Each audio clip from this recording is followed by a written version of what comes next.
In this video, I will show you how to remove or deactivate this atomic elements option under Elementor. So after updating the new version, the Elementor showing these kind of elements and it looks kind of confusing.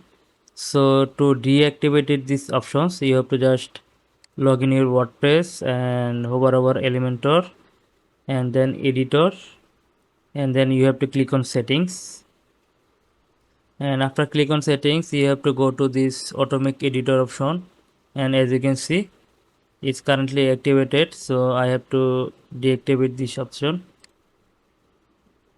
I read the understand and then click on deactivate it.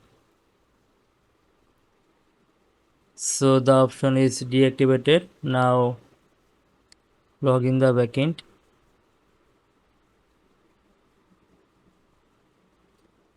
As you can see, the atomic option is deactivated and previous Elementor options are currently showing. So I hope this video will help.